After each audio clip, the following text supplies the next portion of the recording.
todos, olá a todas, e nosso amado Leandro está sem áudio.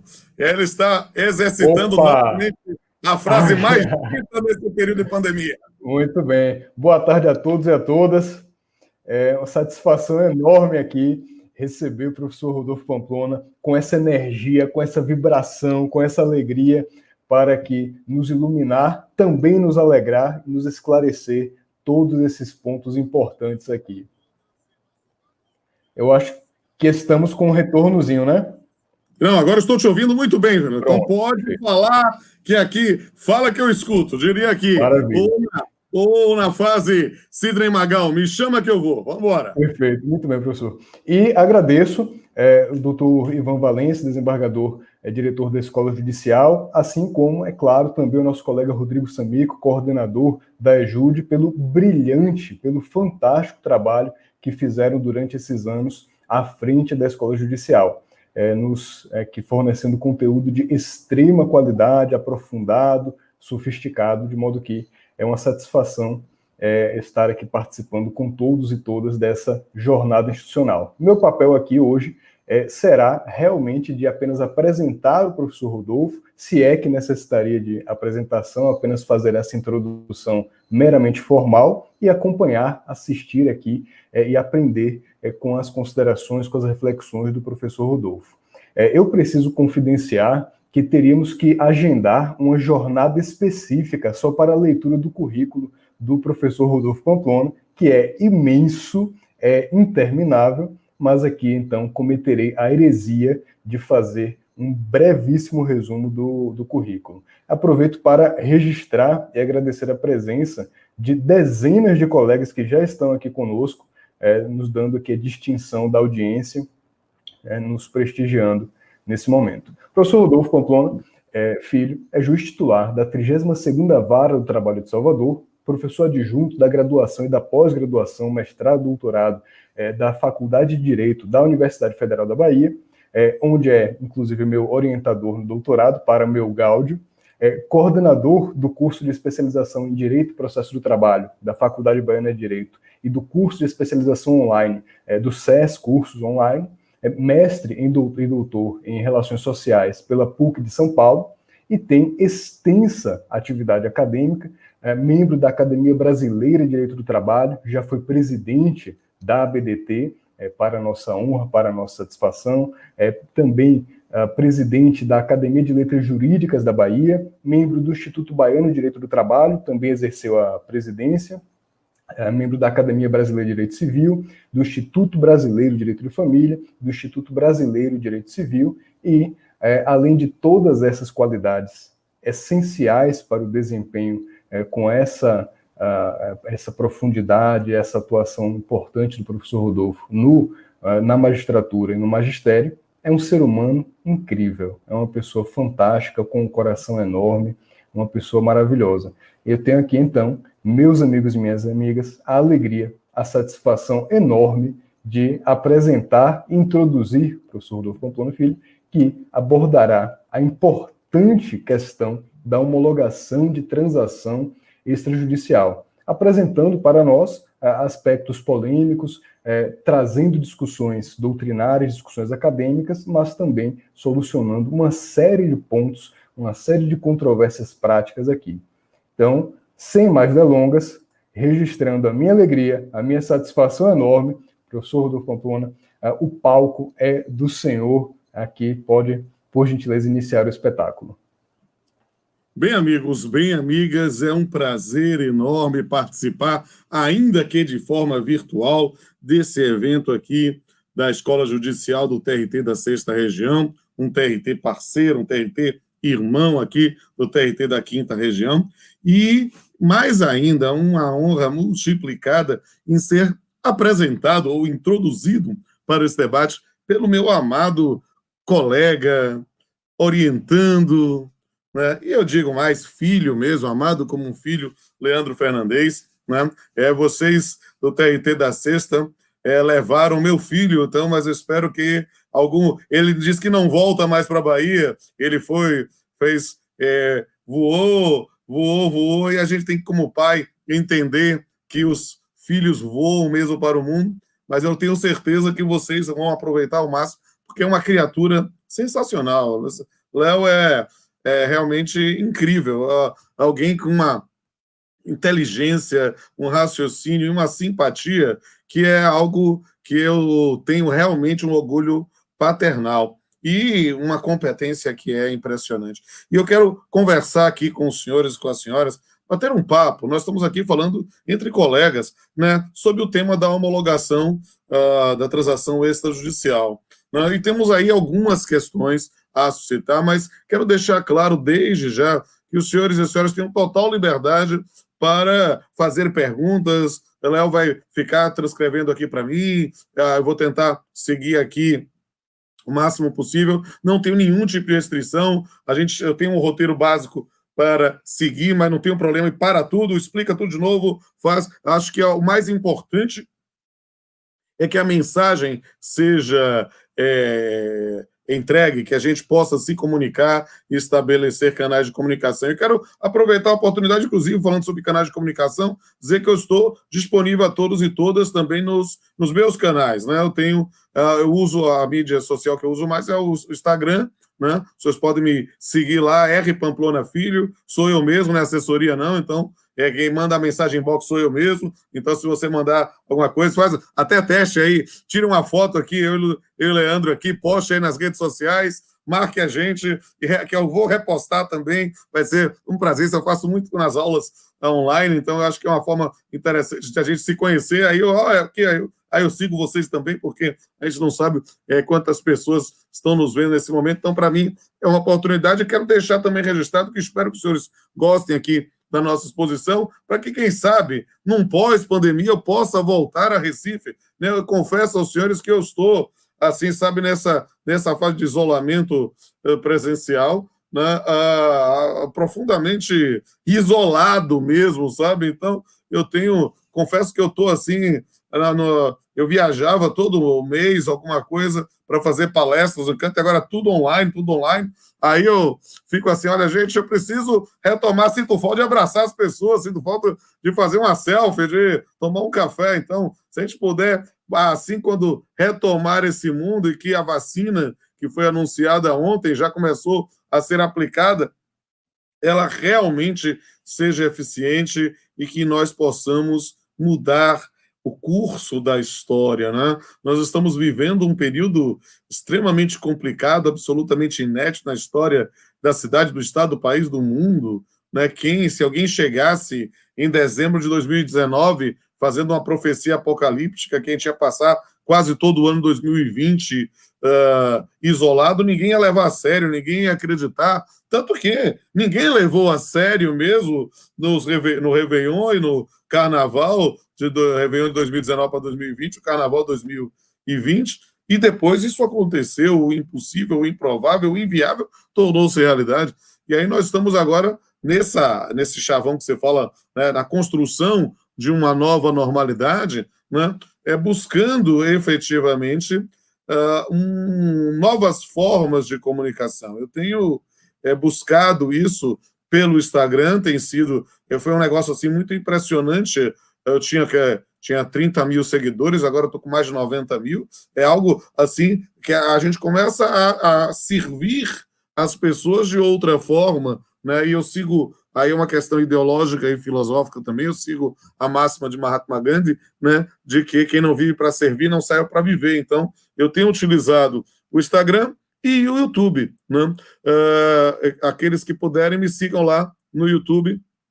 Tenho, nesse momento, 2 canais, mas vou abrir um terceiro canal no final desse mês, vou dizer. Um é o canal Pamplona, que é com conteúdo exclusivo, né? Outro é o canal Papeando com Pamplona, que é o conteúdo compartilhado. Então, por exemplo, esta aula que está aqui, vai sair no YouTube, eu já autorizei, tá, e fica aqui gravado, que eu estou autorizando novamente, né? No YouTube da Escola Judicial, eu vou compartilhar lá no canal Papeando com Pamplona, e vou brevemente só pronunciar. Diga. E já inseri aqui os links para ambos os canais, já estão aqui nos comentários, então quem quiser acessar. É outra coisa, bota os links aí, o pessoal já pode entrar e anunciando que vamos criar um terceiro canal, porque muitos de vocês sabem, eu tenho também uma atividade artística, né? E a gente vai fazer um canal Crooners só com minha produção musical, né? Então vocês vão ver lá a produção musical com os crooners, né? Especificamente a parte da palestra cantada, a parte do show de jazz, e, entre outras coisas, e agora também os clipes, né? Quem quiser assistir também, a gente já tem 4 clipes e vamos lançar em fevereiro o 5º clipe do Crooners, pensando nesse período de pandemia, com alguma forma que a gente possa, talvez, amenizar o sofrimento, né, desse período tão estranho. Nós estamos todos ficando meio paranoicos, meio difíceis de lidar, menos tolerantes. Então, nós temos que tentar nunca perder a nossa capacidade de se indignar, mas também não perder a nossa humanidade, né? Aí é preciso exercitar a alteridade, a solidariedade, nesse momento aqui de terríveis situações, notadamente com os colegas de Manaus.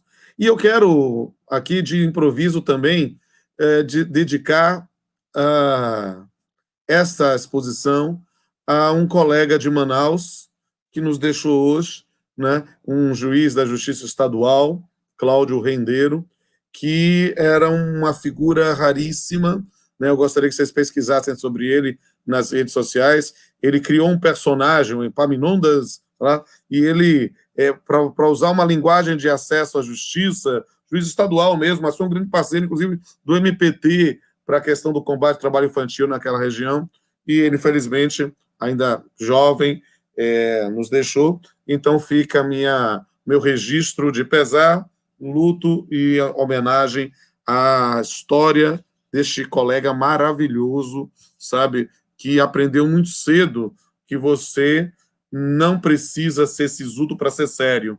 Você pode falar de coisas muito sérias, muito importantes, muito relevantes, mas sem precisar dessa nuvem negra que às vezes parece que fica na cabeça do profissional do direito.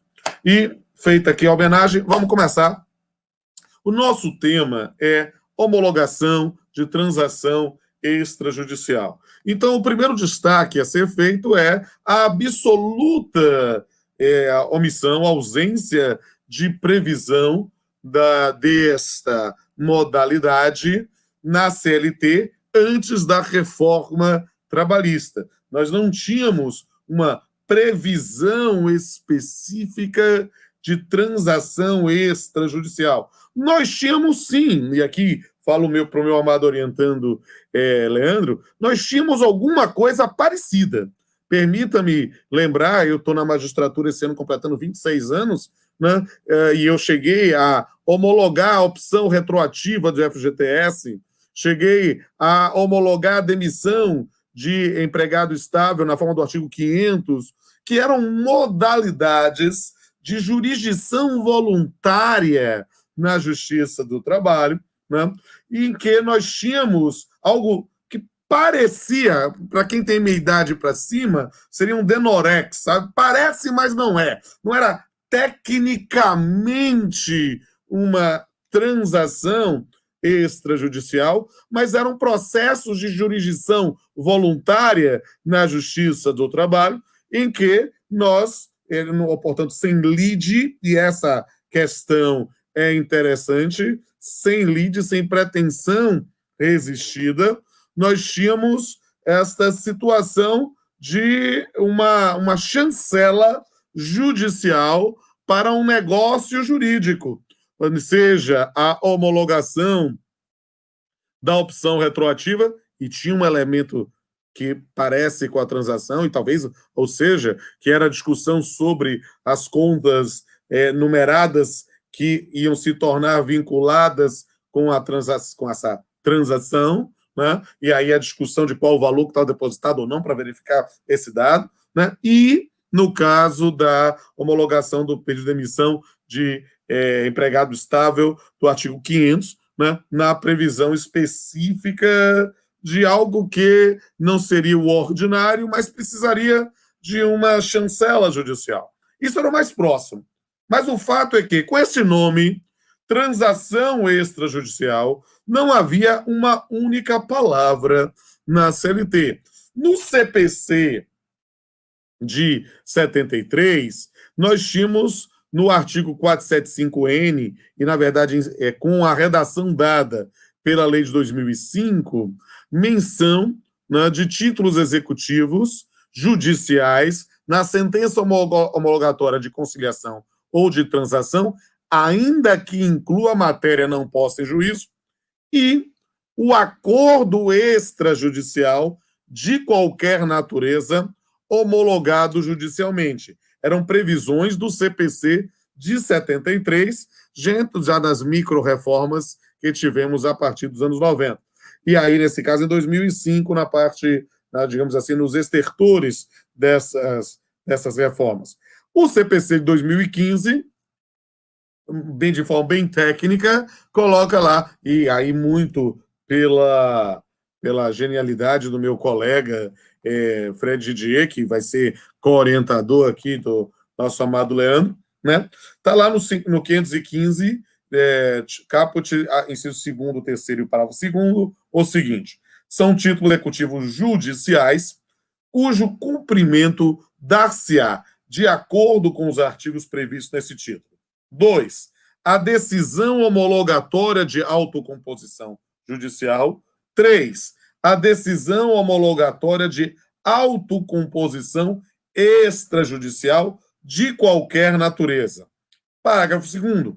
A autocomposição judicial pode envolver sujeito estranho ao processo e versar sobre relação jurídica que não tenha sido deduzida em juízo. Essas observações são importantes para compreender, talvez, algumas das questões práticas que vamos suscitar em relação ao processo de trabalho. E me permitam dizer isso aos colegas, né, a todos e todas, que é preciso, na verdade, olhar essa questão, tentar, na medida do possível, no exercício, né, de disciplina, tentar superar os nossos próprios preconceitos, né? Há um fenômeno muito comum no campo do direito e na magistratura mais ainda. É o que eu chamo de saudade da legislação revocada ou nostalgia da doutrina superada. O que é isso?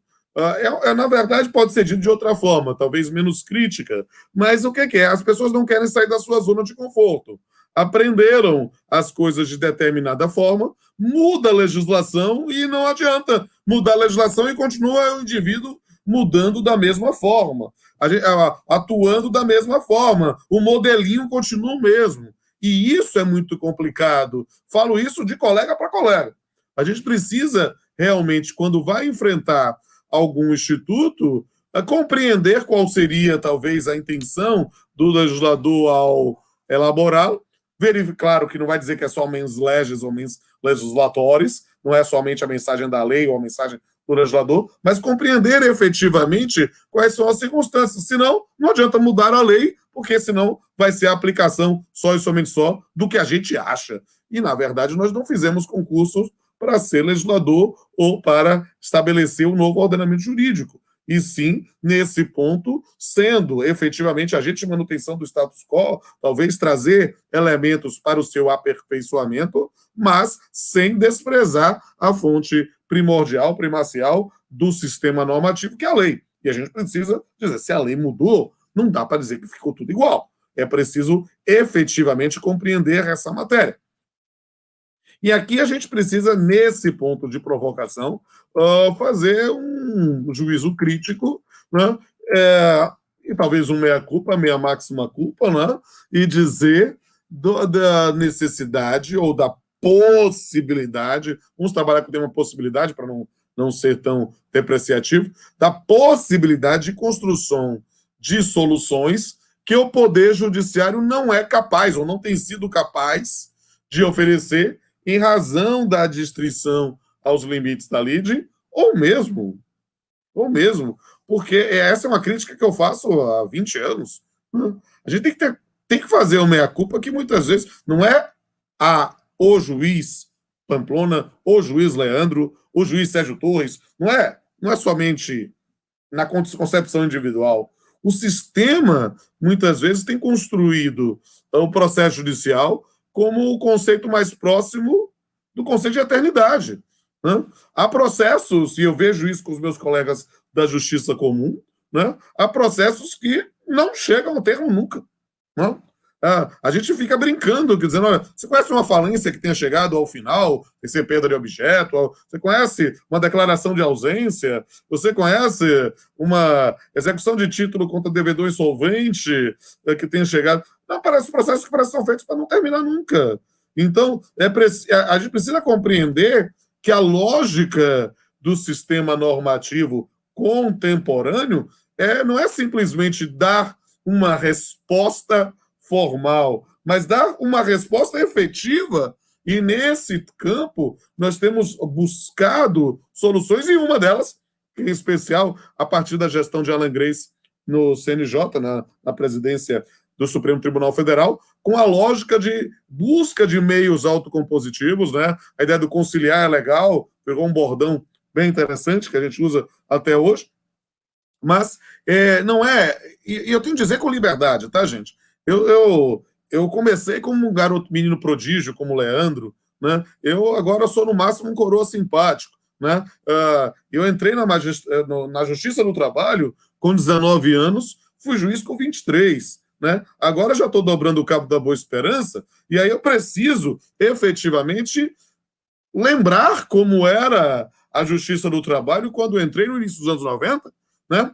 Em que a atividade conciliar era meio, digamos assim, desvalorizada. Eu tive colegas que chegaram, inclusive, a ministro do TST, que diziam, não, olha, tem acordo, não tem, então vamos instruir. Eu vim aqui para instruir. Aquela lógica de uma visão um pouco depreciativa da atividade conciliar. E eu via isso até na época da graduação, né? Eu via meus professores de penal ou de processo penal dizendo, o seu trabalho é um mercado peça, né? O pessoal chegar lá, tem acordo, tem acordo.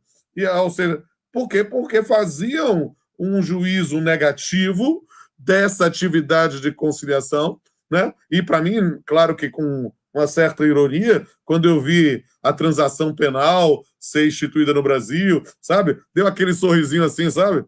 Né? Por quê? Porque, na verdade, nós estávamos certos. Né? É preciso entender que quando nós buscamos a conciliação, não é um processo a menos para eu julgar, não é somente isso. Ninguém pode pensar ir na ideia de conciliar com essa ideia, que é uma ideia que pode passar na mente de cada um, mas é uma ideia preguiçosa. Né? A ideia de querer resolver para não ter mais trabalho para julgar. Não, não é isso. Embora isso, obviamente, não se despreze. Né? Mas a ideia é perceber efetivamente que a gente tem que ter a humildade de saber que a nossa sentença normalmente não faz justiça. É muita arrogância da nossa parte achar que a nossa sentença faz justiça. Na verdade, é arrogância chamar o Poder Judiciário de justiça. Sabe? É uma manipulação ideológica que a gente precisa entender que a gente recebeu pronto e nunca percebeu.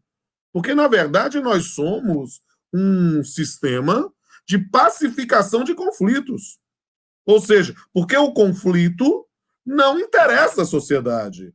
A ideia é que, claro, sociologicamente, pode ser, o conflito é muito importante para transformar, para gerar revoluções, para fazer quebras de paradigma, mas a atuação do magistrado é para tentar, literalmente, apaziguar. Eu fico brincando com meus amigos do Ministério Público, dizendo assim, a sua função é ser a mala sem alça de papel na chuva. Você é o indivíduo que faz lá o fiscal da ordem jurídica e vê lá, é isso, é isso, é isso. A minha é resolver esse problema. É resolver esse problema. Seja prolatando a sentença que, dentro dos limites objetivos da lide, seguindo as regras de ônus da prova, parece ser a mais adequada, seja conciliando. E o conciliar é algo que a gente precisa se valer da sabedoria popular. Né? O combinado não é caro nem barato, é o combinado.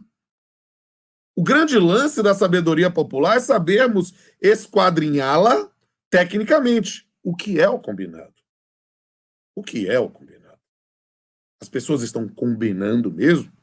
As pessoas estão realmente acertando isso? Ou estão sendo forçadas? Né? Há algum tipo de de manipulação, há algum aspecto de não esclarecimento.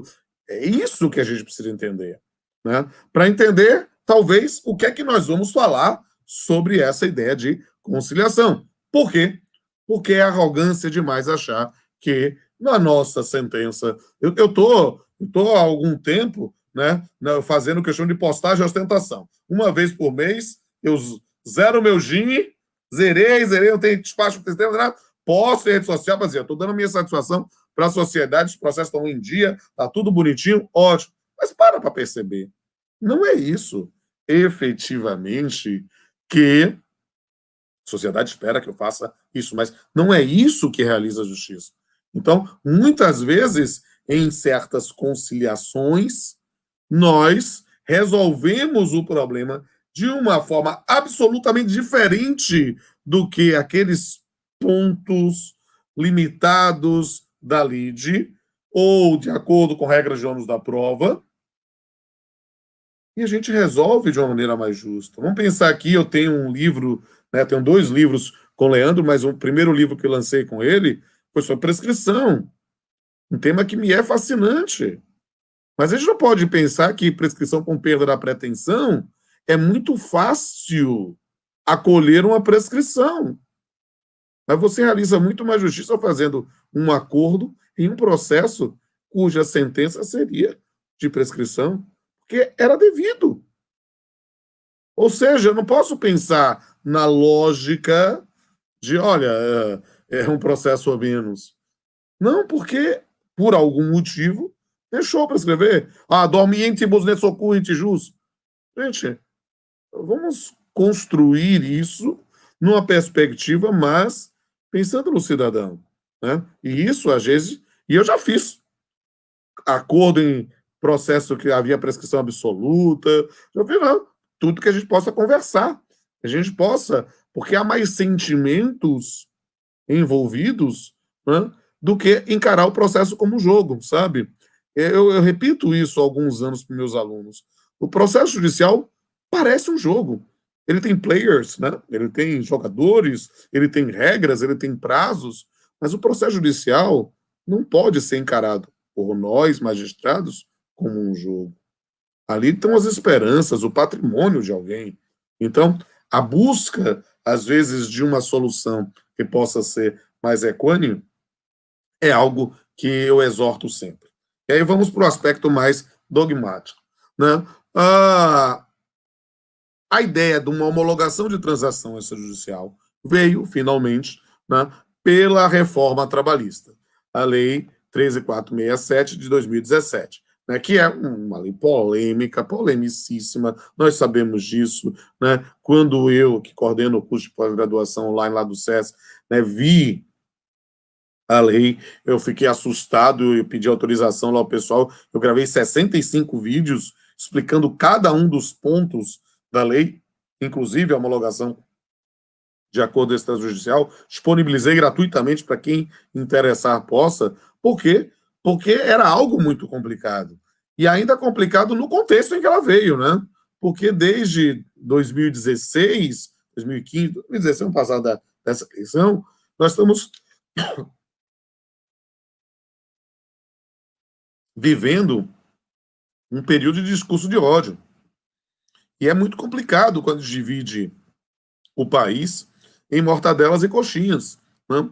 Eu costumo dizer a todos e todas que, olha, gente, tenha total liberdade para acreditar ideologicamente no que lhe convier, no que lhe tocar ao seu coração. Seja mortadela, seja coxinha, só não seja pamonha. Você precisa efetivamente estudar e revisar os marcos teóricos. Por quê, amigos?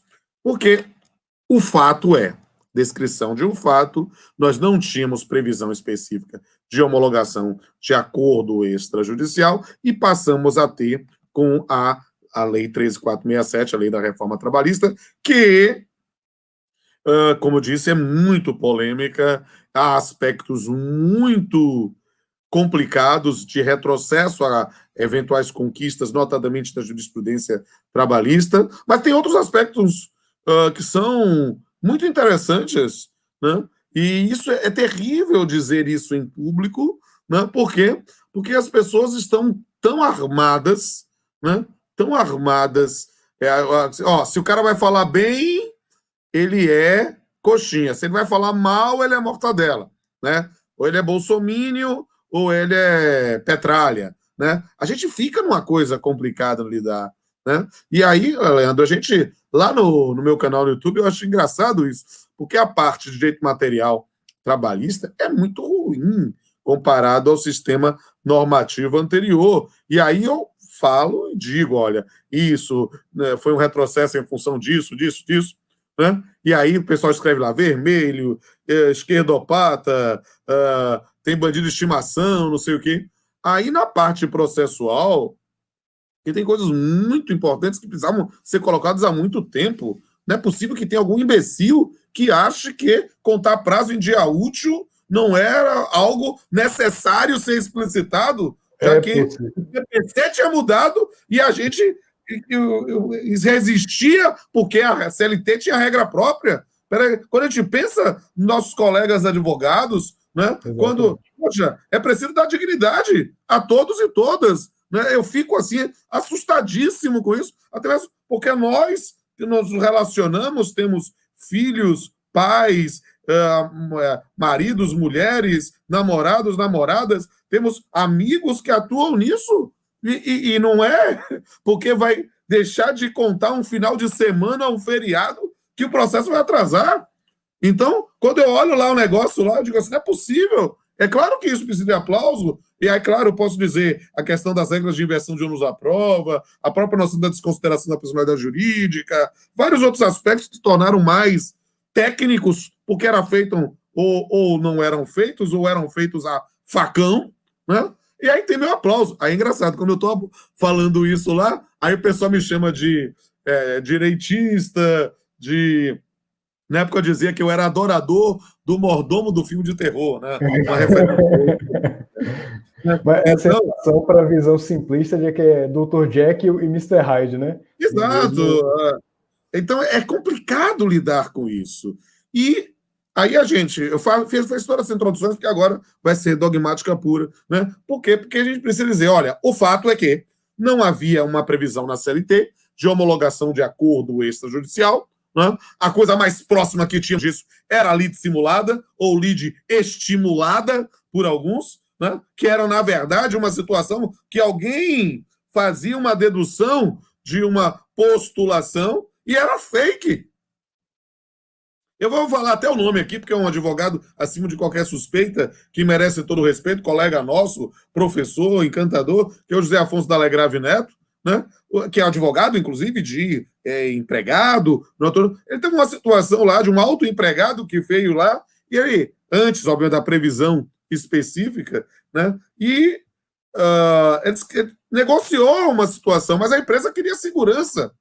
Eles conseguiram um determinado valor, era um empregado que tinha discussão sobre fringe benefits, sobre aspectos relacionados à sua condição de sócio, um monte de aspectos que, mas a empresa, olha, é um valor muito alto. A gente, sei que pagar isso, mas vamos dar uma quitação total, vamos ver como é que vai ser isso. E aí ele, na época, aplicando a lei 9.099, disse, não, eu vou aqui, é uma situação, eu sou um advogado que me dou ao respeito, eu vou aqui, eu tenho a credibilidade, eu vou fazer esse acordo judicial, não tem problema, levamos ao magistrado, não vou fazer uma lide simulada, que absurdo, não. Fez lá a petição, disse, pediu homologação, antes da reforma, pediu a homologação, lá no TRT da Nona, né, que atua lá no Paraná. Aí o colega ou a colega, vou dizer para não identificar, né? Ou a colega, não pode, não temos competência, não pode fazer isso, não sei o quê, extinguiu. E não existe o 769 da CLT para poder aplicar. Não, é incompatível, não pode. Não. E aí o que é que o delegado fez? Eu vou dizer porque ele conta isso em palestra. Ele ficou tão revoltado, disse assim, sabe uma coisa? Saiu de lá, foi na Associação dos Advogados Trabalhistas lá do Paraná, né? Porque lá, inclusive, o Paraná é tão dividido isso que lá tem a Associação dos Advogados Trabalhistas de Empregado e a Associação de Advogados Trabalhistas de Empregador.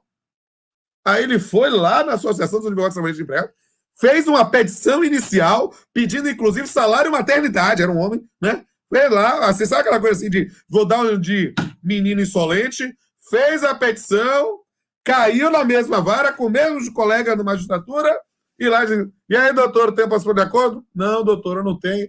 Aí o demandado diz, não, tem uma proposta de tanto, mesmo valor. Ah, não sei, vou pensar. Você aceita? Aceito. Ah, então ele aceita, doutor. Que pantomima, que piada.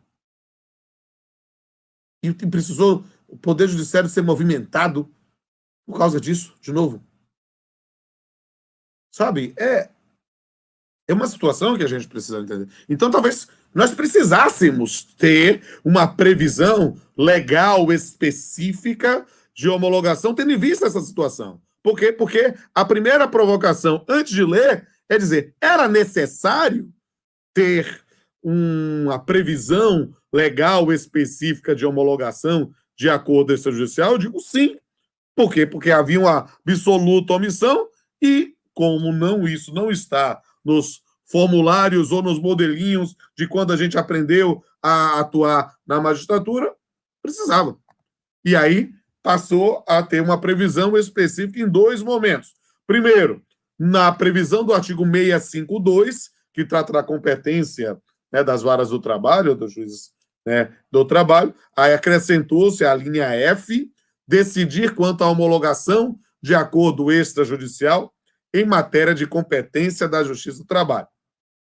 E inseriu-se, né, os artigos 855B até 855E, com a seguinte redação.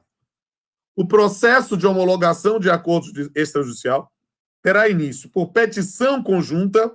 Se alguém estiver anotando assim no Word, você bota sublinha petição conjunta, sendo obrigatória a representação das partes por advogado. Sublinha esse obrigatório, e aí o parágrafo primeiro sublinha toda. As partes não poderão ser representadas por advogado comum. Parágrafo segundo, óbvio, faculta-se ao trabalhador ser assistido pelo advogado do sindicato de sua categoria.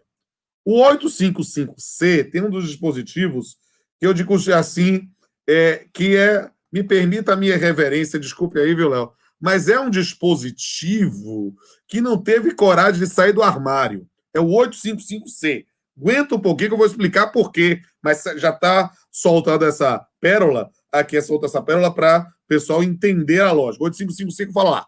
O disposto neste capítulo não prejudica o prazo estabelecido no parágrafo 6º do artigo 477 dessa consolidação e não afasta a aplicação da multa prevista no parágrafo 8º do artigo 477. Aguenta um pouquinho. Vamos ler aqui o 855D e o E. 855D. No prazo de 15 dias, a contar da distribuição da petição, o juiz analisará o acordo, designará audiência, se entender necessário, e proferirá sentença. Artigo 855E. A petição de homologação do acordo judicial suspende o prazo prescricional da ação quanto aos direitos nela especificados. Parágrafo único. O prazo prescricional voltará a fluir no dia útil seguinte ao do trânsito julgado da decisão que negar a homologação do acordo. São essas as previsões normativas positivadas na legislação trabalhista consolidada neste momento. É com isso que a gente vai trabalhar.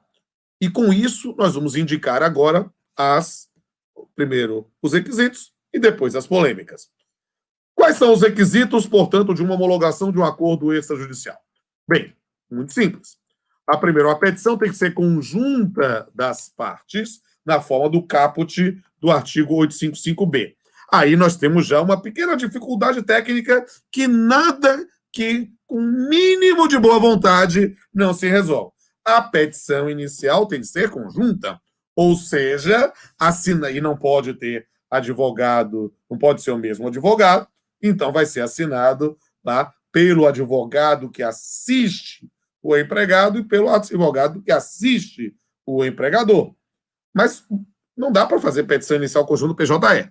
Então, a gente assina e alguém com o seu token, vai lá, olha o meu token aqui do Wolverine, aqui, botou lá o token e Cada um coloca. Então é muito simples.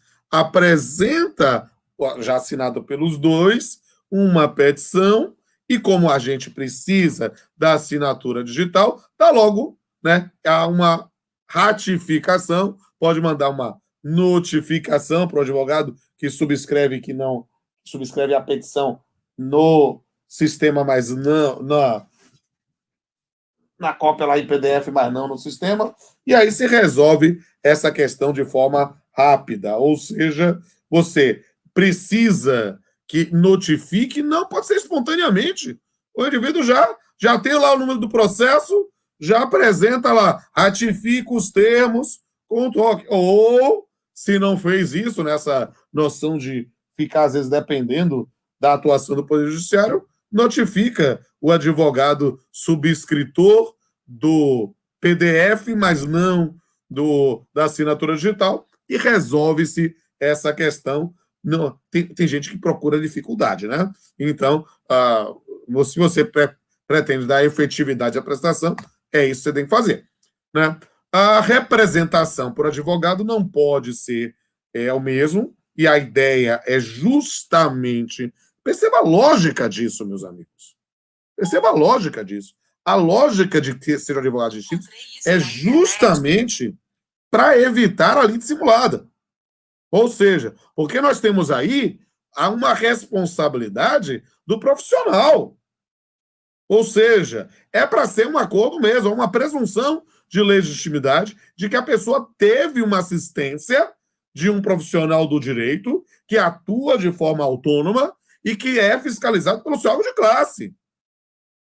Porque é óbvio que a gente vai falar daqui a pouco, se nós tivermos uma pantomima de acordo extrajudicial, em que o advogado que subscreve é também advogado da empresa, porque é um escritório que mantém, meus amigos, o SUSTA, pode negar, a gente vai falar isso daqui a pouco, encaminha para a Ordem dos Advogados, encaminha para o Tribunal de Ética.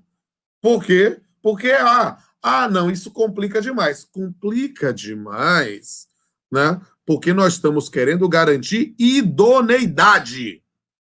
Perceba, eu vou falar aqui sobre a possibilidade de indeferir a homologação, e pode, claro que pode, mas são situações excepcionalíssimas. Porque, a priori, é uma presunção de que um profissional, se você tem uma justa desconfiança, averigue e faça e saia denunciando. Por quê? Porque é justamente em função das distorções que isso veio entrar no sistema. Com todo o respeito, eu aplaudo isso. Por mais que isso possa soar como burocrático ou algo do gênero, é algo para garantir a idoneidade e, inclusive, para preservar a nossa honorabilidade como magistrados, tendo em vista que está ali como profissional da advocacia. Ou seja, quando nós negamos uma homologação, nós estamos dizendo, nós temos aí um advogado que não está atuando de forma digna. E isso é algo que a gente precisa perceber a seriedade disso. Honra como virgindade, só se perde uma vez. A gente não pode ficar agindo dessa forma como se fossem senhores da razão. Não, a gente tem que verificar qual é a situação fática. E a ideia de cada um ser assistido por um profissional está nesse campo, para pensar numa presunção de legitimidade. E aí eu já trouxe, inclusive, num spoiler aqui da minha exposição, né, uma situação em que você pode, naturalmente, indeferir se você tem uma prova inequívoca de que aquele profissional que está supostamente assistindo o empregado é, na verdade, advogado da empresa, ainda que seja outro profissional, nós temos uma infração ética aqui. E nesse ponto, sim, negaria tranquilamente, se eu tivesse informação, claro, eu não presumo, mas se eu tivesse informação nos autos, na hora, aí você encaminha. Mas perceba, é uma situação do indivíduo que porque, claro, não há limites para falta de vergonha. Entende? Não há limites para criatividade humana quando alguém fraudar direitos. Eu lembro, e eu sou um coroa, quando veio a lei da arbitragem, a lei 9.317/96, quantas eu vi aqui e numa cidade próxima aqui de Salvador, a Lauro de Freitas, né, que tem muitas empresas de terceirização, começaram a criar tribunais arbitrais para homologar rescisão. Sabe? Eu tenho um prazo 477, beleza, você, não, vamos aqui, eu arbitro a sua rescisão em R$ 1.000. E se duvidar, ainda usando o brasão da República Sim, na data, claro. né? Usando o brasão da República, fazendo tribunal arbitral, não sei o quê. E, meu amigo, a gente nesse ponto, eu estou falando para colegas, nesse ponto, aí você é o artigo 9º da CLT mesmo. Eu brinco, Leandro sabe da minha irreverência, eu fico dizendo que o artigo 9º da CLT é a espada de Grayskull. Eu tenho a força mesmo. E não tenha medo. Porque aí é a falta de vergonha. E quantos sentenças arbitrais eu não considerei, declarei inválidas, porque era uma falta de vergonha, no artigo 9º, né? Se vocês gostam das minhas referências nerd, né? Eu sempre fico dizendo que o artigo 9º é a espada de Grayskull, e o artigo 765, né, que diz que os juízes têm ampla liberdade para determinar as diligências necessárias, juízes tribunais, todas as diligências necessárias para formar seu convencimento, é a espada de Tandera, né? Porque quando o Lion dos Thundercats colocava lá a espada, dizia: espada justiceira, dê-me a visão além do alcance. Não é mesmo? Agora, claro que metade da plateia que é tão jovem não deve ter essas referências pop de He-Man e Thundercats, mas tudo bem. Dentro dessa linha, nós temos aqui os requisitos para a homologação do acordo extrajudicial, para o ajuizamento, né? E aí o trabalhador pode ser assistido para advogado do sindicato, pode, recomenda-se, inclusive até para a questão de custos, né? Acho que pode ser interessante. Sobre competência territorial, vale destacar aqui o enunciado 125 da segunda Jornada de Direito Material e Processual do Trabalho, que diz o seguinte: processo de jurisdição voluntária, homologação de acordo judicial, competência territorial. 1. A competência territorial do processo de jurisdição voluntária para homologação de acordo judicial segue a sistemática do artigo 651 da CLT. 2. Aplica-se analogicamente o artigo 63, parágrafo 3º do CPC, permitindo que o juiz repute ineficaz de ofício a eleição de foro diferente do estabelecido no artigo 651 da CLT, remetendo os autos para o juízo natural e territorialmente competente. Essa é uma questão interessante, não é mesmo? Por quê? Porque trata-se aqui de competência territorial, né? E aqui é algo que me permita fazer uma digressão, tá?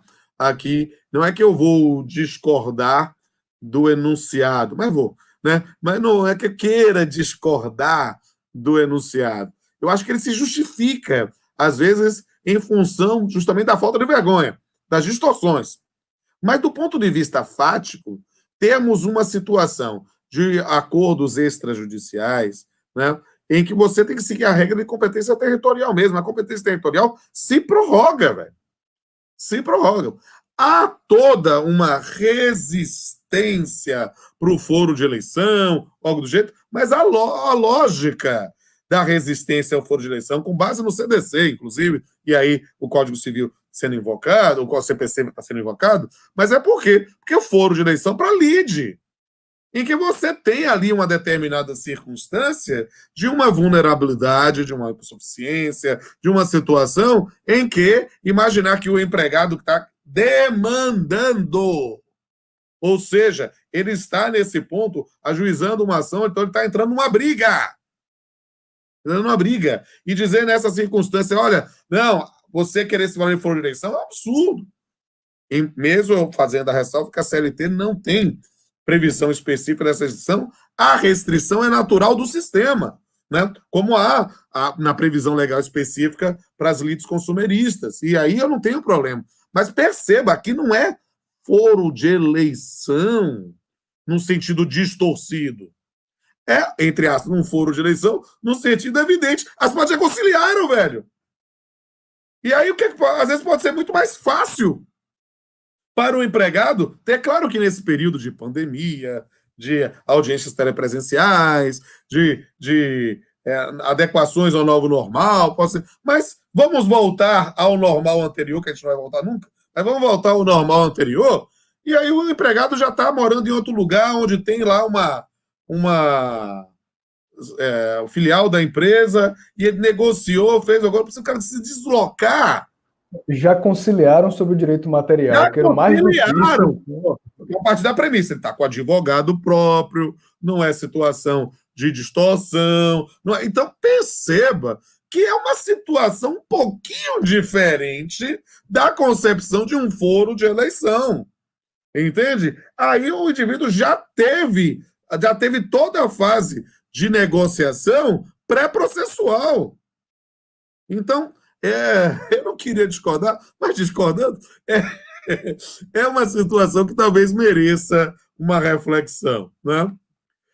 Vamos lá. Aí, prazo para análise pelo juiz, prazo, somos colegas, vamos falar, prazo para juiz, a gente sabe que é prazo impróprio, prazo de 15 dias, né? Mas, na verdade, dá e sobra, para falar a verdade, pensando, você está numa secretaria organizada, tá tranquilo. Agora, você está numa vara que está bagunçada, porque isso lá ficou acéfalo há muito tempo, alguma coisa assim. Eu já vivi essa experiência também como substituto, né? Eu fui substituto 7 anos e meio, né? Mas estou como titular desde final de 2002, então já tem bastante tempo aí, né? Mas é preciso entender que dá, tranquilo, mas é um prazo impróprio e nesse ponto a gente tem que fazer. Por que eu tenho agonia com prazos impróprios?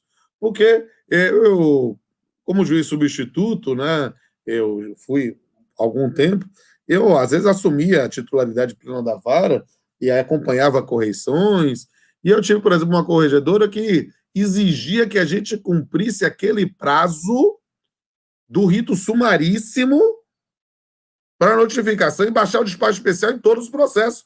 Só que o Correio não conseguia. Então, a gente ficava numa situação, vamos fazendo. Como eu tive corregedor que exigia que a gente notificasse reclamante de todo arquivamento. Porque com uma sentença de arquivamento, é uma sentença, tinha que notificar, ele podia recorrer. Então, são atos processuais, e aí a gente, na condição de magistrado de primeiro grau, né, a gente manda quem pode, obedece tem juízo, quando muda a gestão, a gente muda isso tudo. Entende? Por quê? Porque vai fazer o quê? Se o indivíduo não houve ponderação em sentido contrário, não, estou mandando, obedece, vai lá. Ou toma lá o despacho especial, né? Aí a gente decide isso com o tempo. Quando a gente vai ficando meio velhinho, né, que nem eu, é uma coisa olhando, mas quando é velhinho, a gente aprende aquele botão do exploda-se, né, que não é o que você pensou, né, mas a gente vai seguir. Mas vamos lá. Possibilidade de designação de audiência, a previsão do 855D. Ela é obrigatória? Não, não é obrigatória. Mas você faz, Pamplona? Sempre. Perceba, até mesmo por todas as desconfianças, todas as incertezas, inseguranças, quando nós falamos sobre procedimentos novos, eu sempre faço a coisa. Agora, você faz uma audiência formal, com a data da pauta, não sei o quê. Não. Não. Eu notifico as partes assim, ó, comparece em juízo, as audiências funcionam de segunda a quinta, às 8h30 da manhã, pode aparecer lá qualquer dia que eu bato papo com vocês. Por quê? Porque eu quero apenas certificar a manifestação de vontade. Sabe? Eu tenho que esperar, e eu presto aí minha solidariedade aos colegas aí da TRT da Sexta, né? Eu sei que vocês tiveram muitos distúrbios recentemente, né, antes da pandemia, né, e eu sei que as pautas foram para muito longe, né, e eu sei, quando eu comecei como juiz, né, comecei como servidor em 92, as pautas na Bahia eram para iniciar 1 ano e pouco, para instrução 2 anos, e eu sei que os senhores viveram alguma coisa semelhante a isso recentemente, né, mas depois que regulariza, fica ótimo. Mas enquanto assim, já pensou? Vai incluir na pauta, né, para um acordo daqui a 1 ano? Faz sentido, velho. Então, eu notifico para comparecer na hora que quiser. Ó, tá aqui, ó. A pauta aqui é de manhã, pode ir que eu recebo. Eu preciso é conversar.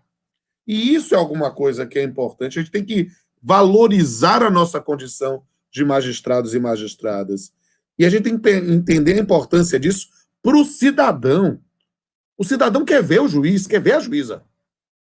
O cidadão quer ser ouvido. O cidadão não quer simplesmente dizer, eu mandei lá, ó, eu botei lá na justiça, o juiz nem me viu lá, recebi. Não, cara. Peraí. A gente não pode fazer por causa do nosso papel. Né? Eu digo isso com liberdade, porque eu sou professor também, e a primeira vez que eu pedi demissão de uma instituição, quando eu estava na Universidade Católica, aí fui chamado para ser professor titular na universidade, outra universidade particular, era aquela época que não podia acumular, então eu pedi demissão da Católica para ir para a Unifax, aí eu fiquei impressionado, porque eu era juiz já, mas não me chamaram para homologação, não. Tinha lá um convênio com o sindicato, já mandou direto lá, eu só ia lá receber os papéis, eu nem conversei. Na segunda vez que eu pedi demissão aí de uma outra, né? Aí, me levaram, me esclareceram, achei o máximo, né? O senhor sabe? Eu digo, por acaso sei um pouquinho, né? Mas, sabe, que é o papel do sindicato naquela época da homologação, não tem mais, mas era um negócio assim, e a impressão que eu tive na minha primeira demissão foi péssima. E eu não gostaria que um jurisdicionado tivesse isso nem do meu juízo, nem da minha justiça.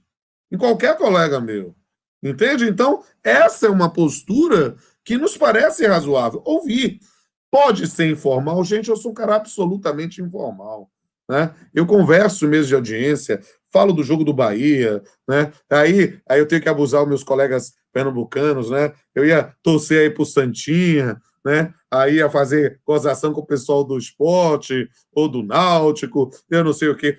Claro que, na verdade, em Pernambuco, todo mundo tem um segundo time, em alguns é o primeiro, que é o Ibis. Todo mundo torce pro Ibis. Quero pedir aos colegas aí, quando alguém de Pernambuco vier para cá, traga uma camisa do Ibis para mim, porque eu acho cult, sabe assim, né? Mas tem essa coisa, né, de bater um papo, conversar, porque isso, Leandro, e eu posso dar esse testemunho, Leandro foi meu, eu amo como um filho, Leandro foi meu aluno na graduação, depois me orientando na graduação, depois foi meu aluno na pós-graduação, depois virou servidor da justiça, foi servidor lá do juízo, depois se tornou meu assistente, depois foi fazer mestrado, foi meu aluno no mestrado, foi meu orientando no mestrado, meu tirocinista no mestrado, né? Depois, numa pós, ele foi meu professor, tutor também, e agora está fazendo doutorado, é meu orientando.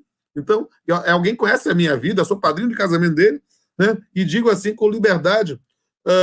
Léo sabe do meu jeito informal e do meu jeito brincalhão, e quando eu era titular da gloriosa primeira vara do trabalho de Salvador, eu adorava circular no comércio, e toda vez que eu achava uma calculadora grande, colorida, eu comprava. Eu tinha 12, 13 calculadoras coloridas que eu espalhava na mesa de audiência.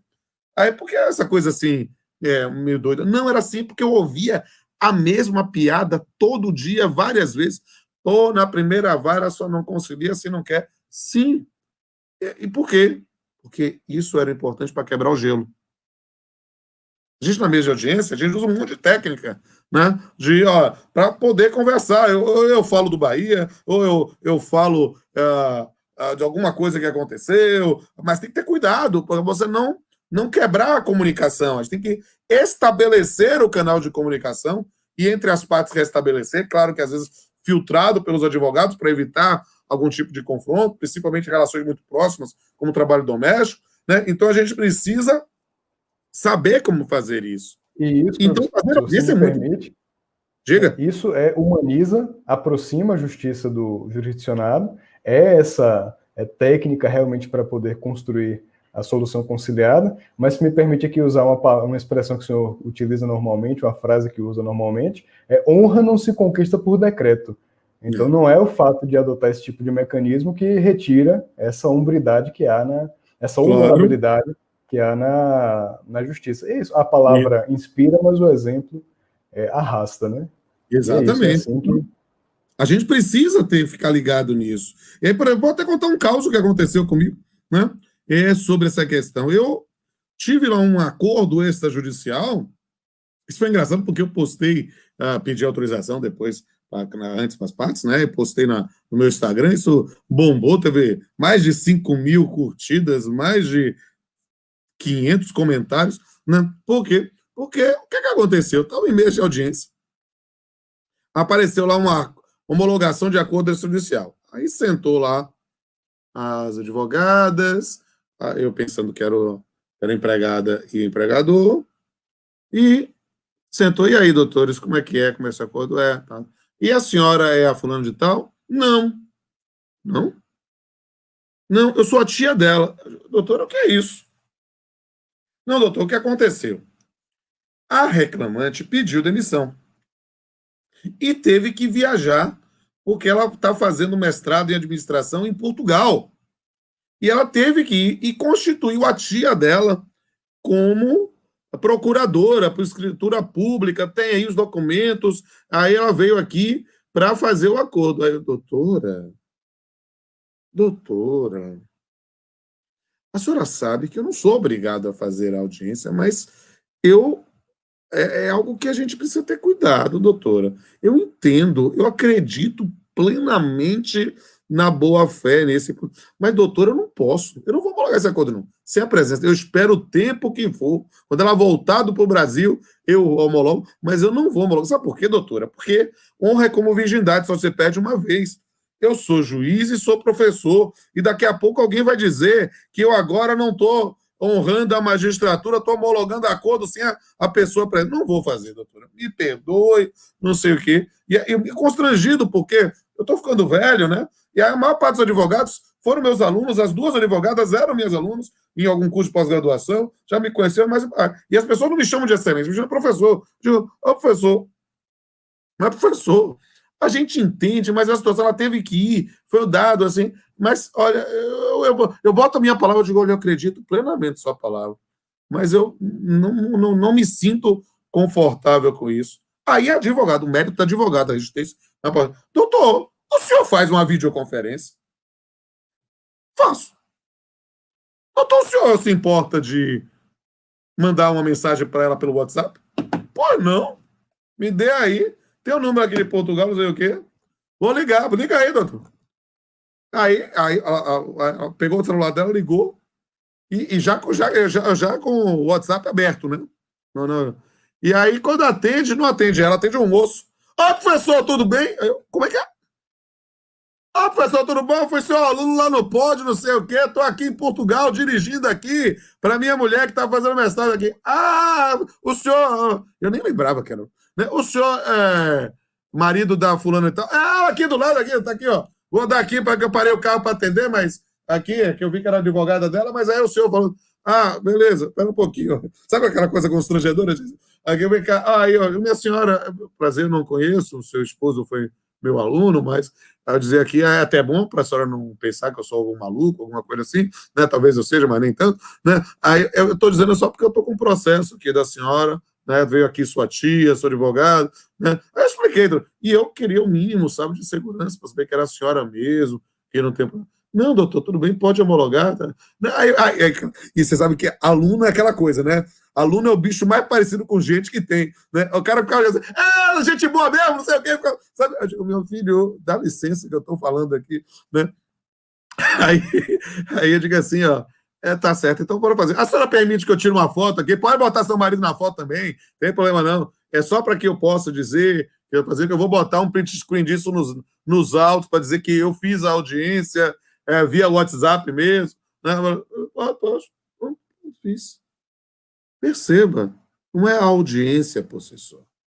É a certificação da idoneidade, da manifestação de vontade do indivíduo. Perfeito. Como a colega Carmen colocou aqui, a colega Carmen Lúcia, o importante é solucionar realmente o caso, é boa fé. Isso. É que você está vendo lá, eu não estou vendo aqui. Se você não copiar para mim aqui... Fique tranquilo. Aqui, mas você que está se divertindo... Temos algumas perguntinhas aqui para mais adiante. Mas diz para todo mundo, viu, povo? Me siga lá no Instagram, me siga lá no YouTube, eu quero ver todo mundo aqui bombando. Né? Quantas pessoas estão no momento aí? Deixa eu ver, diga aí. Já Aqui. temos 90 aqui, 90 acompanhando. 90, aumentou aqui, estava 83, muito bem. Estava com 69, 54, 69, 85, agora 90. Beleza. Então vamos voltar aqui à vaca fria.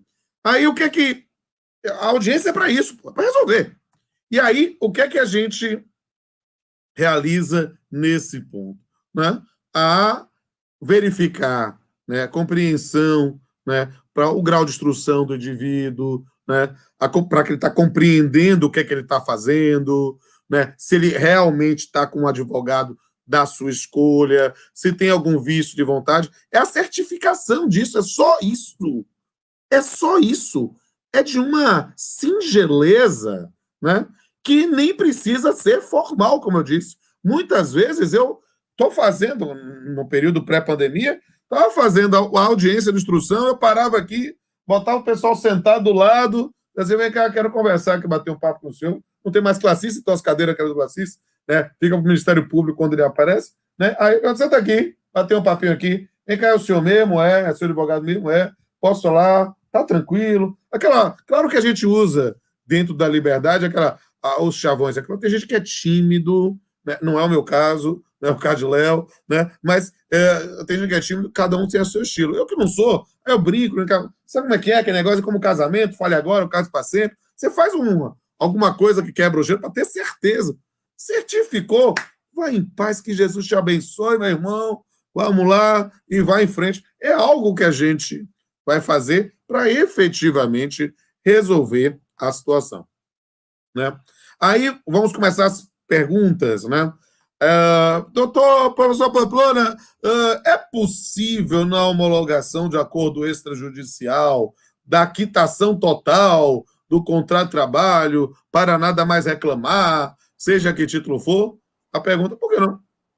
E aí, professor, se me permite, conectando com essa questão, há aqui uma indagação do colega Lauro, que eu acho que já posso formulá-la para o senhor, que já envolve também essa temática, e aí já responde a abençoa. Ele pergunta o seguinte, quais são os limites, afinal, da homologação de transação extrajudicial? Qual a extensão desse efeito? Até que ponto vale essa pacificação? Até que ponto é possível haver essa disponibilidade? E eu aproveito para já conectar com sua autoridade em direito civil, para abordar, afinal, quais são os requisitos da transação, como é que a gente pode compreender adequadamente essa questão. Perfeito, estamos aí à disposição para resolver essa questão. É possível da quitação integral do contrato de trabalho? A questão há uma premissa ideológica que precisa ser dita. Né? E há uma premissa que pode ser um óbice que não é ultrapassável de forma alguma. Entende? Porque, e aí eu preciso fazer uma revisão dogmática sobre esse tema. Né? A gente tem colegas, ministros do TST, inclusive, né, nos livros utilizados por todos nós, que vão afirmar que os direitos trabalhistas são indisponíveis. Então, se afirma isso, eu não sei nem o que está fazendo na tentativa de conciliação judicial. Entende? E aí é algo que acaba distorcendo a nossa praxis.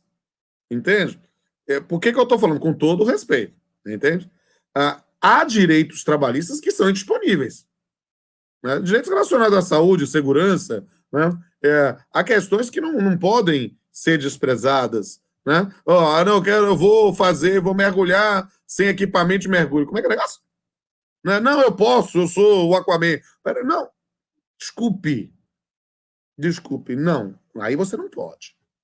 Eu estou aqui conciliando de uma forma que eu vou abrir mão de receber férias durante 10 anos, ou 5 anos, ou 1 ano. Peraí. Está tudo errado. Está tudo errado. A gente precisa entender que a lógica de qualquer tipo de conciliação é de direitos patrimoniais disponíveis. Direito patrimonial disponível, em essência, meu amigo, é dinheiro, velho. É dinheiro. Você está verificando, você tem créditos a receber. Créditos que já estariam, teoricamente, no seu patrimônio, mas que ainda não foram satisfeitos, esses podem ser objeto de uma transação. Isso pode ser objeto de uma conciliação. Sabe, eu gostaria, sabe, da gente ser ainda mais técnico, viu, meu amado Leandro? Sabe Se por é quê? transação ou se é outra natureza jurídica, na Isso, verdade. Por é favor. isso aí. Por quê? Porque a gente fala de transação, mas o texto legal não fala de transação. É processo de homologação de acordo extrajudicial. Porque, na verdade, boa parte dos acordos que nós fazemos não são tecnicamente transações. Porque transação envolve res dúbia. E muitos casos não são res dúbia. É renúncia mesmo. Entende? Não há res dúbia. Né? Res dúbia é sobre uma situação em que a gente demanda uma dilação probatória, ou um dado que a gente pode discutir, há uma resistência. Não, aqui é crédito mesmo. É crédito mesmo. Né? Não é transação, é acordo mesmo. Por quê? Porque se. E aí vamos explicar. Sobre o que é que eu posso conciliar? Posso dar quitação total da relação de emprego? Posso, desde que aqui está a relação de emprego tenha se extinto. Né? A partir do momento em que eu tenho lá uma discussão que não vai ter uma continuidade e não há mais aí o temor difuso, a coação de do medo da perda do posto de trabalho, acabou. E o cara está assistido por advogado, que é dele e não é alguém que foi arrumado pela empresa. Todas essas certificações são importantes. Aí pode. A pergunta é: pode fazer, se fosse uma reclamação trabalhista, pleiteando qualquer coisa lá perante o juízo, fazer o acordo lá? Se você acha que pode fazer lá, não tem por que não poder fazer cá. Eu digo que é uma questão de premissa, é isso, porque eu tenho de respeitar os colegas que não aceitam que nem ele, juiz, numa reclamação trabalhista, possam dar a quitação total da relação de emprego. É uma questão ideológica que eu não vou ultrapassar, porque é uma questão ideológica. Ou seja, é dizer que, nesse ponto, acha que são indisponíveis, é o entendimento dele, eu não vou discutir. Vão ter que recorrer para o tribunal, vai ter que verificar algum outro elemento, e acho que isso está dentro da atuação do magistrado. Eu vou respeitar. Perfeito. E aí, Entende? aproveitando, Se se me diga. permite, já Claro. conectada a essa questão, a pergunta de outra colega Nessi, fez duas excelentes perguntas aqui, relacionadas a essa primeira. Já vi alguns casos de colegas que homologam parcialmente, sem a concordância dos requerentes, por exemplo, não homologa quitando o contrato de trabalho, mas homologa o restante. A pergunta é: pode isso, Arnaldo? Pode não, pode não, pode não. A regra é clara. A regra é clara, Galvão. A regra é clara, Galvão. Não pode. Eu ia antecipar, eu tenho esse tópico suscitado sobre homologação parcial, mas o que acontece? É um acordo. O acordo é das partes. Ou você homologa integral, ou você não homologa. Você naturalmente pode provocar dentro do seu juízo e o princípio, os magistrados de primeiro grau, ele tem que ter uma credibilidade muito grande, principalmente nas cidades do interior. Eu digo isso porque eu não sei como é a realidade de Pernambuco, mas eu fui juiz em Teixeira de Freitas, Eunápolis e Ilhéus, depois de ser juiz em Salvador, né? Juiz do interior é quase imperador. Então, e se é vara única, há uma questão de uma credibilidade diferente. Na capital, só mais um. Então, é importante perceber esse dado. Né? Porque eu estou dizendo isso. Porque, olha, você, quando atua, você exorta as partes para uma solução negociada. E Léo já foi meu servidor, né? E já ouviu dizer, olha, aqui, meu amigo, você pode fazer o acordo por R$ 1 ou 1 milhão. Mas precisa saber. E eu vou dizer, ó, tô achando baixo.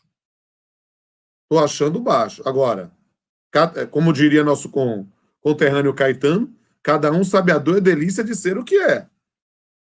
Eu tenho como efetivar a prestação jurisdicional para dizer quanto eu acho que deveria ser, bloqueio as contas, fazer, disponibilizo, tem título, tem um dado. Você pode dizer, olha, estou achando, mas na boa, a empresa está fechando. A empresa está fechando. Quantas vezes, eu não sei você, Léo, na sua experiência, que eu sou um pouquinho mais velho que você, né? Mas eu já fiz dação em pagamento a rodo. Empresa fechando, já fiz o cara, fabriqueta, o cara Eu já fiz com dava academia. costura. Professor de academia e a dação era de instrumentos lá, máquinas da academia. Exato. Ó, um bob, lupa de boxe, alguma coisa assim. Poxa, eu preciso é resolver essa situação, entende? De uma forma que as partes estejam com acompanhamento e, literalmente, com a manifestação de vontade. Entende? E manifestação de vontade não é arrependimento, não é possibilidade de arrependimento, não, tá? Porque qualquer pessoa se arrepende, pô. Depois que matou a fome, não, podia ser mais. Não, nós estamos nesse momento aqui, há alguma manifestação. O senhor está entendendo direitinho? Tá. O cara, diante de um juiz, diante de uma juíza, está dizendo, não. Agora, só para tentar verificar um pouco mais, que eu quero ser mais preciso naquela coisa da homologação parcial do acordo. Homologação de acordo parcial, não. Por quê? Porque o acordo nesse tempo. Se as partes aceitaram isso e foi e tal, mas não faz sentido. Aí é um pouco de submissão, talvez, à autoridade do juiz.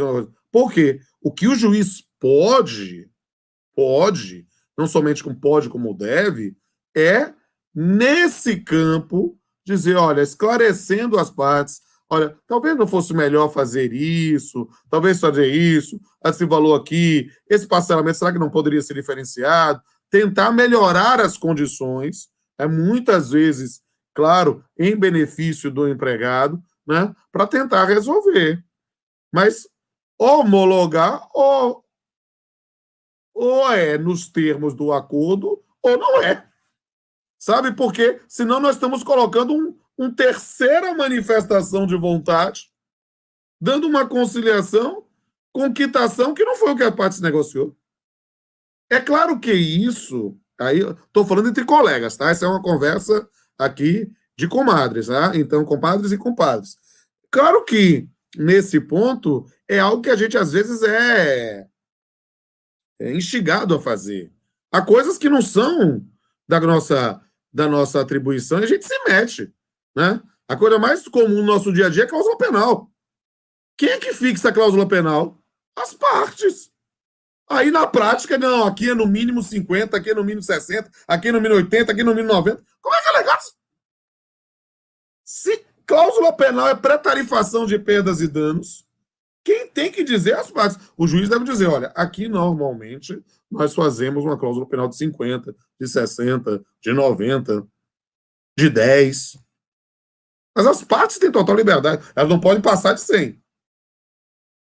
Né? Porque é a lógica, né, da previsão do Código Civil. Mas aí é uma questão de uma construção, né, e que se pode ser feita. É preciso entender. Mas na prática a gente vê que só faz 50. E aí, digamos assim, vou usar essa expressão, me perdoe, por favor, evita subpauladas ou críticas a Amanda para Leandro. É uma santa arbitrariedade. Não é uma santa arbitrariedade. É uma arbitrariedade. Não há doutrina que respalde isso. Uma homologação parcial. Né? O que há é que uma homologação parcial acaba se efetivando porque ninguém se insurge. E aí, muito calcado na autoridade do juiz. Como não tem como nós dizer, não, só homologa o acordo se a cláusula penal for de 90%. Como? É que não se perde tempo fazendo isso.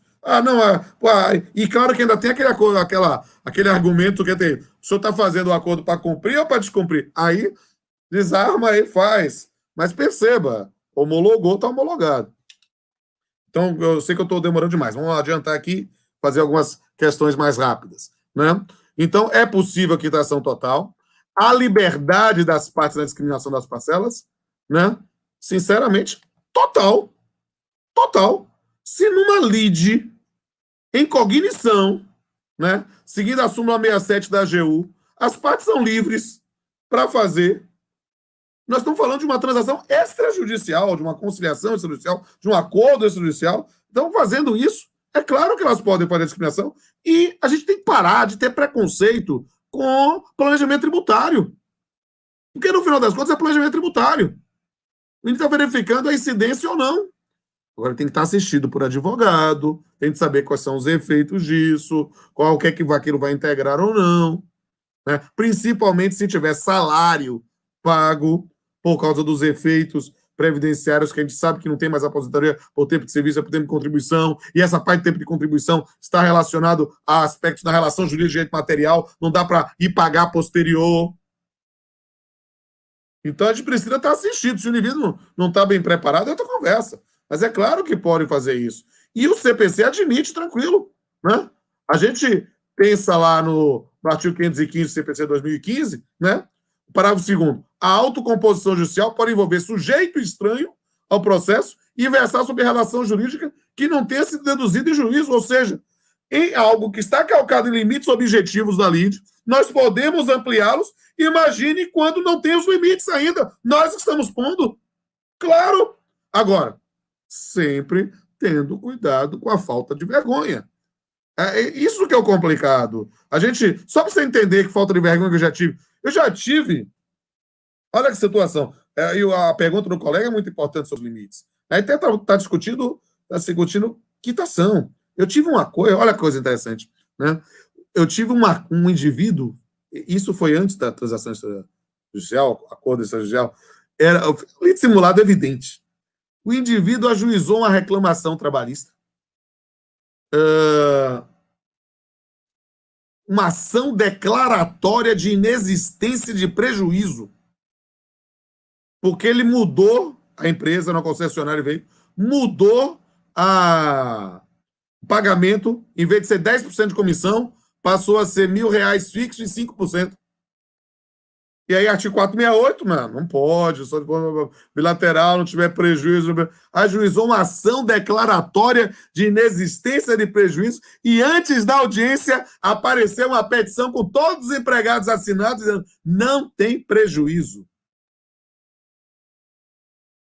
Você vem com milho, eu já trago a pipoca, velho.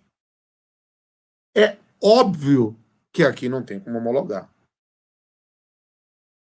Por quê? Porque, a menos que eu deixe de ser juiz e virei mandinar, eu vou adivinhar que não vai ter prejuízo. Se o indivíduo quer, pensando numa conciliação, e aí a gente tem aí a reforma trabalhista, a ideia da prevalência do negociado sobre o legislado, é por acordo coletivo ou convenção coletiva, alguém vai discutir lá no 611A e não me vê querer suprir pela via de um acordo individual com uma situação com o cara que ainda é empregado. Aí, meu amigo, só para explicar para os colegas que talvez muitos só tenham me visto de livro, eu sou um homem de 110 quilos, 1,80 m e luto boxe. Nessa hora, dá-lhe um murro na mesa, diz assim, não posso admitir uma falta de vergonha dessa. E posso assegurar com um soco poderoso. Cara, é preciso entender esse negócio, rapaz, porque a gente tem que ter cuidado com essas circunstâncias, porque, claro, a gente pode pensar em situações de aplicação, talvez, lá do 611B, né, para dizer matéria de objeto que não pode ser de acordo coletivo, e aí a gente tem um caminho para trabalhar, mas, gente, eu tenho lá com o tempo, eu tenho muita coisa para falar. Vamos lá. Só me perdoe, eu estou aqui interrompendo várias vezes. Me permita fazer duas questões dos colegas. Eu estou na inglória posição também de ter que avisar que temos 10 a 15 minutinhos apenas. Mas as perguntas vão chegando aqui, o pessoal está gostando, está participando. Não, participe. São breves. A colega Tânia, sua opinião sobre a expedição de alvará para seguro-desemprego na homologação extrajudicial e quitação de FGTS e dos 40%. E do Armando, a questão do INSS, as partes estipularem que é 100% indenizatório, que está relacionado àquela discussão sobre a discriminação. Certo. Deixa eu falar logo do Armando. Para mim, sem nenhum problema, as partes podem discriminar, né, se é 100% indenizatório. Elas têm que estar devidamente assistidas, os advogados pensar nos efeitos. Por quê? Porque se no processo, eu repito, no processo judicial, em cognição, a gente tem lá uma situação que permite fazer isso, mas ainda em algo que a negociação é extrajudicial, né? E aí o evento joga para a quitação. Às vezes isso é objeto, é cláusula do acordo mesmo, gente. Perceba, o cara conseguiu um valor maior e ele está precisando de alguma coisa porque o cara está com câncer. Ou o cara está com alguém com uma necessidade maior nesse momento. E aí a gente vai querer se imiscuir nesses aspectos. Ou às vezes ele não tem prova suficiente. Ou ele Até não tem tem direito, prova mas não tem a suficiente, prova, né? né? Então, é algo que a gente pode verificar determinadas circunstâncias, né? E aí vamos tentar fazer uma composição sem nenhum problema. Se eu posso. Agora, vamos voltar naquela premissa ideológica. Se você entende, e aí tem respeito, que o juiz, numa lide, uma reclamação individual, não pode homologar de jeito nenhum um acordo que dê 100%, aí você vai pelo meio fundamento que você entenda isso, você vai dizer para a transação judicial. Agora, você dizer que o juiz pode e na conciliação judicial não pode, aí fica faltando, tem um gap aí de fundamentação. A outra pergunta era muito interessante. Foi sobre a expedição de alvará para seguro-desemprego na homologação De e alvará, FGTS. o fundamento acaba sendo o mesmo. Se você defere isso num acordo judicial, né? Se você defere isso num acordo judicial, nenhum óbice para se fazer isso também por um acordo judicial. Eu preciso dizer que há ressalvas. E a fundamentação, por exemplo, temos um colega que foi promovido para o tribunal recentemente, durante o tempo ele era o juiz mais antigo de primeiro grau em ativo, o doutor Rubem, né, subiu para o tribunal recentemente. Trabalhei com ele. Exato. Então, aí doutor Rubem agora está como desembargador e doutor Rubem não expede alvará, porque ele ideologicamente entende que isso, se o empregador não fez na relação jurídica de direito material, ele vai ter que indenizar diretamente. Era a visão ideológica dele. Eu respeito. Ou seja, se nessa circunstância ele acha que o juiz não pode suprir esta obrigação, aí o fundamento vai ser o mesmo. Mas se você faz isso no seu acordo judicial, como eu faço, não tenho a menor sombra pálida de dúvida que eu posso, porque eu estou sanando alguns óbices decorrentes das dificuldades ou da burocracia, né, nesse ponto, para poder otimizar. Então, não vejo problema, não. Vamos lá. Liberdade de discriminação, já falei. A ausência de discriminação pode ser suprida pelo juiz? Bem, aí é uma questão. As partes devem discriminar. O juiz, no momento em que vai homologar, doutor, vocês não fizeram isso. Discrimine. Doutor, não vou fazer. Não vai fazer, vou considerar 100%. 100% salarial. Entende? Aí nós temos uma presunção, né? Aí, é a OJ 368, né? A OJ 368 vai dizer se é devida a incidência sobre o valor total. Se o indivíduo não discrimina, parece-nos que, como alguém que não quer estimular mais litigiosidade ou criar mais trabalho para a secretaria, quando eu chegar a um acordo que não tenha discriminação, eu vou dizer, velho, vocês estão esquecendo disso aqui, ó. Lembrando, se vocês não... Eu até dou a dica. Se vocês não fizerem, a gente vai fazer sobre 100% salarial. Vai encarar? Aí o cara resolve em 2 tempos. Né? Mas aí, vamos complicar um pouquinho mais. O juiz não viu. Acontece. Shit happens. Né? Acontece. O pessoal fez, a secretaria não fez. Em tese, presume o J368, vamos executar sobre tudo. Admite a possibilidade de um acordo suplementar para isso? Complicado. Né? Mas como eu estou trabalhando uma presunção, eu admitiria. Perceba, o que eu não admito é que o juiz comece a querer fazer discriminação para as partes. Ou é tudo ou nada. Ou é tudo ou nada. E eu não tenho o menor problema em executar tudo aí. Vamos embora. Qualquer matéria pode ser objeto. Aí a questão, a gente tem que pensar, obviamente, não é qualquer matéria, qualquer crédito pode ser objeto. Agora, qualquer matéria não posso pensar sobre jeito futuro, não posso pensar no 611B, me parece um critério ótimo. Quando a gente tem uma situação que não admite nem a autonomia coletiva da vontade, né? É matéria que não pode ser objeto de uma negociação, né? A gente tem que pensar, e aqui há o enunciado 123 da segunda jornada, diz lá, a faculdade prevista no capítulo 3 da homologação não alcança as matérias de ordem pública. Verdade. Acordo de estudantes só será homologado se estiverem presentes em concretos requisitos do artigo 840 e 850 do Código Civil para transação. Aí depende, se for transação, porque pode ser literalmente uma renúncia, né, sobre créditos. Né? Não será homologado juízo ou acordo que impõe ao trabalhador condições meramente potestativas ou que contraria o dever geral de boa-fé objetiva. Perfeito, concordo plenamente. Precisa saber o que é isso. A gente não começar a querer achar que simplesmente estabelecer um determinado pagamento um parcelamento condição meramente potestativa. Não. Condição meramente potestativa eu vou pagar se eu quiser, eu vou pagar no dia tal. Então, isso não. A gente precisa ter um mínimo de segurança para não violar a boa-fé objetiva. Né? Arrematando. Pode ser feita uma petição de acordo extrajudicial por um sindicato, né, com uma empresa para transação acerca de direitos individuais homogêneos. Aqui, meu amigo, o bicho pega. Sabe por quê? Porque há, nesse ponto, uma circunstância. Nós estamos reconhecendo a legitimidade ampla do sindicato para determinadas situações de substituição processual. Isso o Supremo já tem admitido, o artigo 8º, 103º da Constituição. Beleza. Mas quando é que está pensando em transação, a pessoa fala, transação tem renúncia.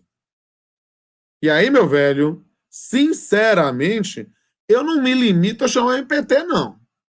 Sabe? Eu não me limito. Olha, se nós estamos falando de créditos do empregado, vou chamar o empregado. Eu quero ouvir dele.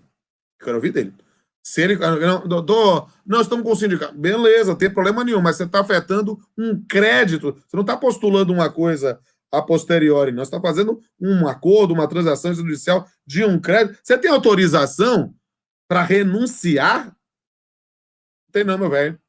Chama aí, empregado, não tem problema nenhum. Negociação é outra coisa. Aspectos da disciplina normativa a posteriori, aquela situação lá da inexistência do prejuízo, aí é uma coisa. Para o futuro. Mas para o passado, trazer o empregado aqui para falar. Se ele falar, beleza, de Creus, homologuei. Mas sem a presença dele de jeito nenhum. Negativa de homologação, pode? Pode. Como eu falei, pode. Não é algo ordinário. A gente tá lá devidamente decidido por advogado. São créditos mesmo. Né?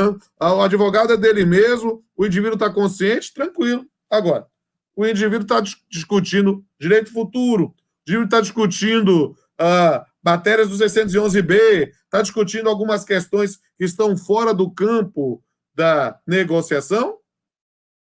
Aí, meu amigo, sem sombra de dúvida, eu negarei. E aí acabou? Não. Mandado de segurança pode ser na forma do súmula 418, né? Homologação de acordo com constitui faculdade existindo líquido certo? E aí, nesse caso, cabe mandado de segurança? Não. Você vai pensar o quê? É controle judicial. Teoricamente, é recurso. Teoricamente, você está fazendo uma sentença negativa, né, de homologação. Então, em tese, prazo de 8 dias para recurso ordinário, o tribunal vai ter que se manifestar. Não vai ter depósito recursal, porque não tem condenação, né? Então, já que você... não, condenei todos os litigantes de má-fé, então, sei lá, aí já está viajando na maionese, né? Mas se você negou, em tese, recurso ordinário, né? Homologação parcial, já falei. Pode o juiz submeter as partes propostas de alteração, Claro, aí é o campo, nós estamos aqui, nós estamos celebrando um negócio jurídico, velho. A questão é muito simples. É um negócio jurídico que já veio pronto e para o juiz homologar. Se o juiz acha que está com um cheiro ruim, ele pode tentar passar um perfume nesse negócio aqui. E vamos resolver isso aqui. Vamos tentar dar um banho aqui. Vamos melhorar essa circunstância. E pode, claro, estou usando minha referência para falar. A gente está tentando resolver essa situação. Pode, eu ainda não homologuei. E as partes concordam. É homologação, não é acordo. As partes concordam. A manifestação de vontade é delas, não é do juiz. O juiz chancela ou não. E aí podemos ir para o final. Né? Recurso, claro, cabe. Cabe recurso ordinário. Né? Tem previsão legal específica? Não tem. Isso vai dar pano para manga. Mas, em tese, a gente vai aplicar o 724 do CPC, que dá sentença que cabe apelação, e o 725 diz que cabe apelação de homologação de autocomposição extrajudicial. É o 725, inciso 8 do CPC. O tribunal homologa. Se o tribunal considera que aquela circunstância aquele acordo é para ser homologado, ele homologa. Né? Há aqui um enunciado, né, da segunda jornada, no 724, fala: no caso de recurso da decisão que não homologar de forma fundamentada o acordo judicial, o juiz não poderá retornar ao processo para que o juiz de primeiro grau homologue. Concordo plenamente. Concordo plenamente. Por quê? Porque, nesse caso, nós temos aí uma determinada circunstância. E o tribunal diz, né? Porque, perceba, não se trata, assim, de uma questão de julgue de novo o processo. É de dar chancela ou não dar chancela. Nós estamos aqui, não é sentença, mas é uma sentença homologatória. E não faz nem sentido o tribunal mandar descer, o tribunal julga. Aí é um feito translativo, tranquilo, sem medo de ser feliz. Né? Rematando, interpretação da transação, objeto de homologação, deve ser no momento da análise de eventual futura reclamação trabalhista. Por quê? Porque se for uma transação, aí a regra do artigo 843 do Código Civil, né, interpretação restritiva, sempre, naturalmente, né, se encontrar. E uma das coisas mais estranhas, dois tópicos finais, das coisas mais estranhas, uma das coisas, sinceramente, uma das piores coisas do texto legal, e que talvez gere esses arroubos na interpretação, é o artigo 855C. O artigo 855C fala que o acordo extrajudicial não afasta o prazo para o pagamento das rescisórias, nem a multa do artigo 477. Sinceramente, isso aí é algo absolutamente desarrazoado. Porque se é conciliação, as partes conciliam no que elas quiserem. Só que, lege habemus. A verdade é essa. Eu não sou menino malcriado que diz assim, ó, embora o dispositivo não faça sentido, ela é o dispositivo. Se eu não estou declarando inconstitucionalidade, a inaplicabilidade, tem que botar a multa 477 aí, viu, gente? Que estão pagando verba rescisória depois do prazo. Então, aí não sou eu, é a lei. Mas não faz o menor sentido, porque as partes poderiam negociar sob a multa do artigo 477. É um dispositivo que reforça a ideia de que a homologação do acordo judicial veio para substituir a lei dissimulada. Sem a menor sombra pálida de dúvida. Último tópico, a petição de acordo suspende o prazo prescricional, né, que volta a fluir da decisão que negar a homologação. Perfeito. O próprio texto admite que o juiz pode negar a homologação.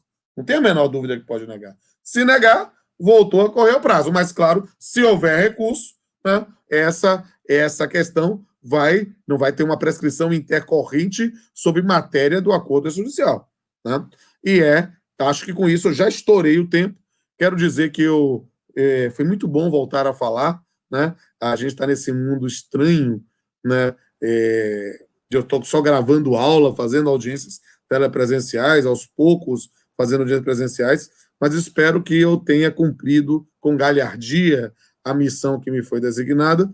Espero que eu possa encontrar cada um e cada uma no momento processual adequado, e nesse momento a gente se encontra nas redes sociais devolvo a palavra ao nosso amado, estimado, adorado, idolatrado Leandro Fernandes.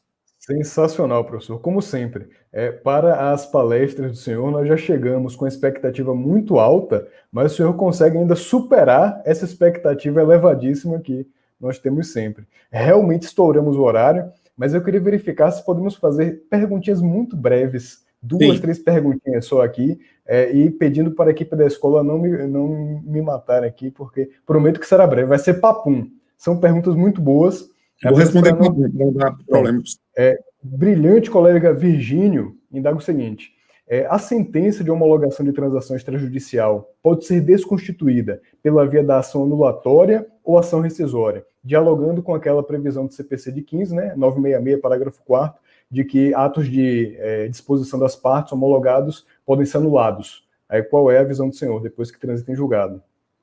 Sinceramente, a lógica vinda pelo Código Civil é pensar em ação anulatória, propriamente dito. Nós temos aquela previsão específica da CLT, de priscas eras, de que só pode discutir o acordo judicial por ação rescisória, e aí, na prática, isso acaba sendo um esvaziamento pela circunstância. Parece-nos que nós temos um negócio jurídico, né, que é simplesmente uma chancela judicial, e acho que dá para trabalhar assim. Agora, eu tenho que dizer com absoluta liberdade que é uma doutrina que a gente vai ter que amadurecer ainda, porque a gente está muito acostumado com o nosso microsistema. Nós estamos acostumados com a visão tradicional do direito de processo de trabalho. Então, quando a gente dialoga com outras fontes, dialoga com o direito civil, dialoga com o processo civil, a gente faz isso. Então, Virgínio, papum, para mim cabe essa notória.